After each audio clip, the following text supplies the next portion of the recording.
তোমার কি হয়ে গেল? তোমার কি লজ্জা শরম তুমি ধুয়ে ফেলে দিয়েছো? তোমার কি কোনো লজ্জা শরমও নাই? তোমার কি কোনো লজ্জা শরমও নাই? আবার কি সুন্দর বলতেছ, ধর্ম যার যার, উৎসব সবার। হাই রে মুসলমানেরা, হাই রে মুসলমানেরা, তোমার কি হয়ে গেল? আজকে গত কিছুদিন আগে যে কুরবানি গেছে, আপনাদের এই নরসিংদীর যারা হিন্দু তারা বোধ হয় আপনাদের লগে 2-4টা কুরবানি করছে। করছে?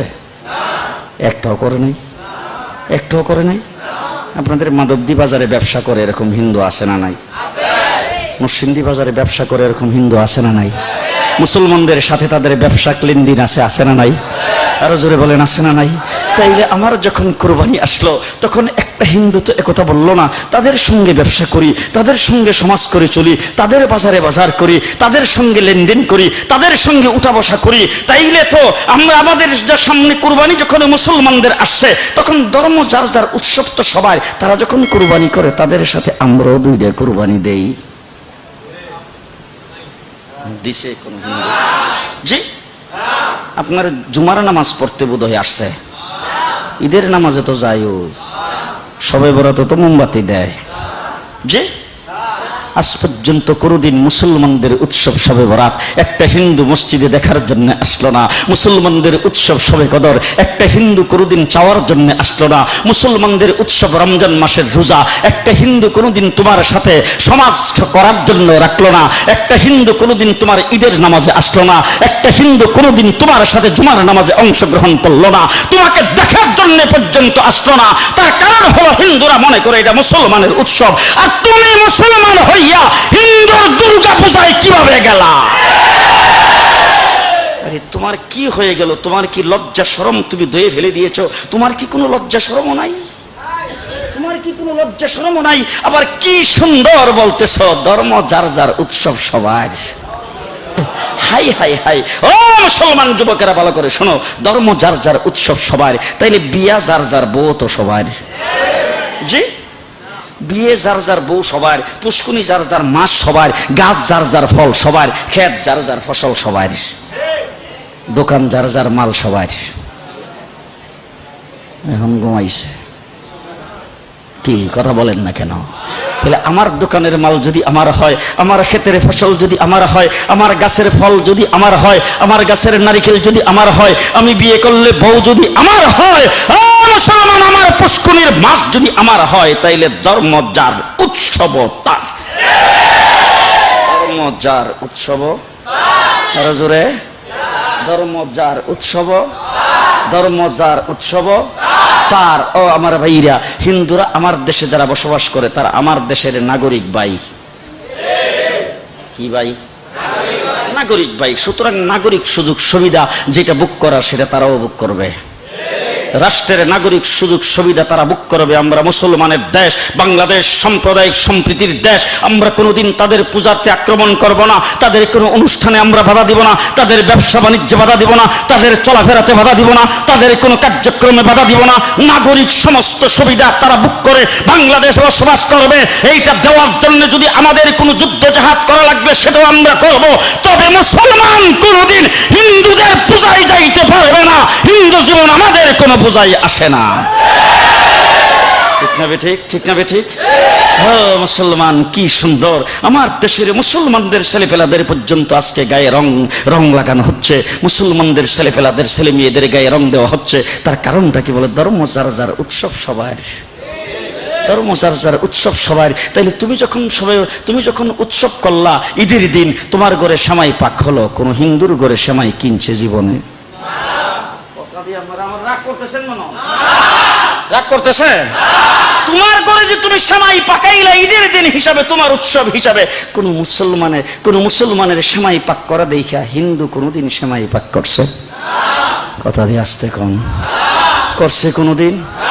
তাইলে মুসলমান তুমি বুঝতে পারলাম না, তুমি কিভাবে বৈশাখ মাসের 1 তারিখে ইলিশ মাছ কিনলা?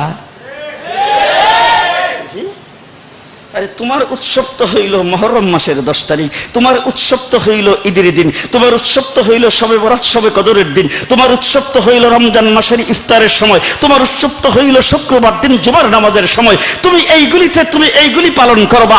মুসলমান হিন্দুদের উৎসব হইল মুসলমান সেই বৈশাখ মাসের 1 তারিখ। হিন্দুর ঘরে ইলিশ মাছ পাক করে পান্তা ভাত দিয়ে ভাত খাইতে পারে, তুমি মুসলমান খেতে পারো না। ঠিক না ঠিক? তুমি কিভাবে মুসলমান হইয়া তোমার কি একটু লজ্জাও করলো না? তোমার কি একটু লজ্জাও করলো না? মদিনার রাসূল কি বলতেছে, মুসলমানেরা বাংলাদেশের ধর্ম যার যার উৎসব সবার, তোমরা যদি এই কথা বলে থাকো তাইলে আমি যদি এই স্লোগানটা দিতাম মক্কাতে তো আমি প্রেসিডেন্ট হয়ে যাইতাম।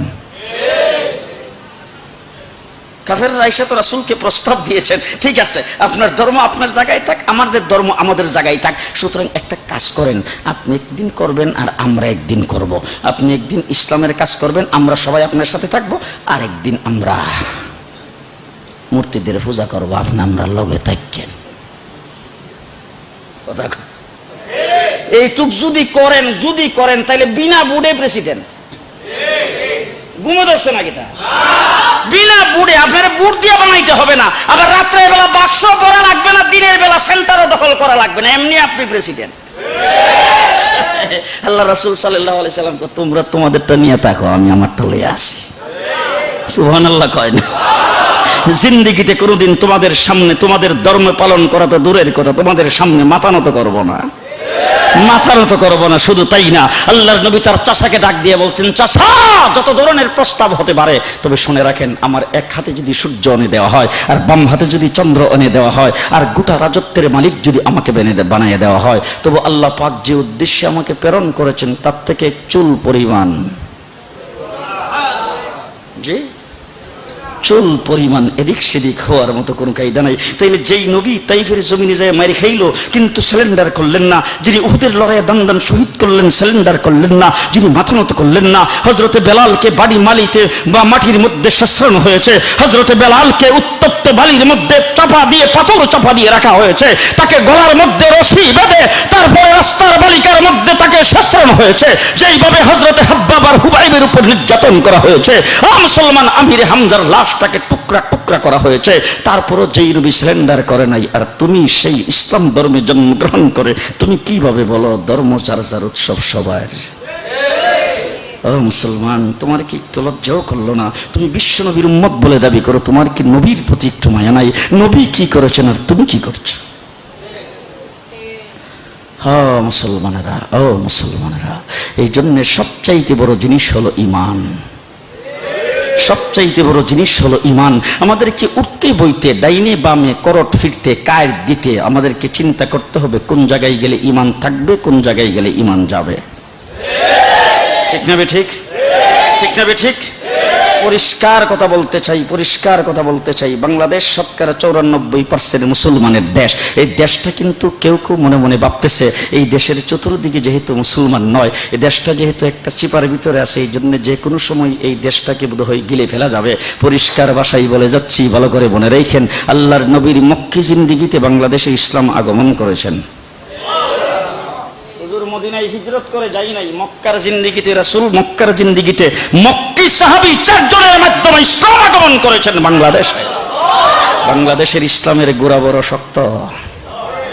শুধু তাই না, ভালো করে মনে রাখেন, আজকে আমরা ওয়াজ করি, আমিও একজন দেওবন্দি উলামায়ে কেরাম আজকে সব জায়গার মধ্যে দ্বীনের কামে সেই আছে। ও আমার ভাইরা, দেওবন্দ দারুল উলুম মাদ্রাসা আমাদের কেন্দ্র।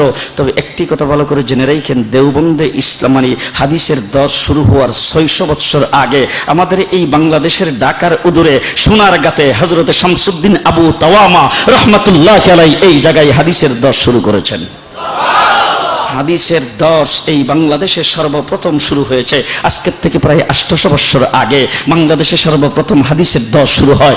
মুসলমান সেই বাংলাদেশ শতকরা 94% মুসলমানের দেশ। এই দেশে তোমরা ধর্ম যার যার উৎসব সবার এই ধরনের স্লোগান দিয়া তারপরে মুসলমানদেরকে হিন্দুয়ানি রসুম পালন করে মুসলমানদের শিক্ষা সংস্কৃতি থেকে ইসলামকে মিটাইয়ে দিবে। পরিষ্কার ভাষায় বলে গেলাম, মনে রাখেন, বাংলাদেশ থেকে ইসলাম মিটাইতে যারা আসবে তারা মিটে যাবে, ইসলাম মিটবে না।